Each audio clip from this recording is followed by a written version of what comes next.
Israel is breathing a cautious sigh of relief. A massive wildfire that threatened to engulf Jerusalem has finally been brought under control after a grueling 30-hour-long firefighting effort. The blaze, which broke out on Wednesday in the Eshtaol forest near Mesilat Zion, rapidly spread through the hills west of Jerusalem. Strong winds, dry air, and intense heat helped the fire grow uncontrollably.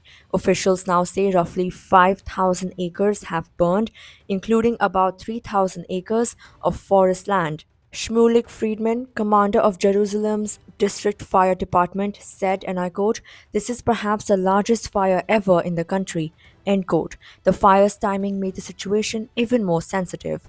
It erupted just as Israel was marking its Memorial Day and 77th Independence Day, leading to the cancellation of multiple national events, including the torch lighting ceremony at Mount Hazael in Jerusalem. Cities like Tel Aviv, Ashkelon, and Beersheba also called off their planned festivities. Still, over 100,000 Israelis marked the holiday in parks and open areas, observing fire safety guidelines. Prime Minister Benjamin Netanyahu declared the wildfire a national emergency and called for international help. Greece, Cyprus, Croatia, and Italy were among the first to send firefighting planes. France, Spain, Ukraine, Romania, and others also committed to assisting.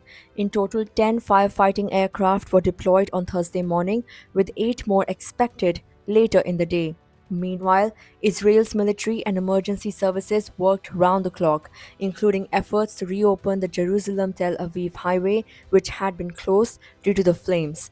At least 12 people have been hospitalized so far, and 10 others received medical care on site. But the cause of the fire is raising serious concerns. Netanyahu announced that 18 people have been arrested on suspicion of arson, with one reportedly caught in the act of starting a fire. Authorities say investigations are ongoing. Officials are also pointing to the climate crisis. Anat Gold from the Jewish National Fund noted that years of drought and reduced rainfall made the forests more flammable than ever. She said workers struggled to contain the fire because shifting winds kept reigniting the same spots.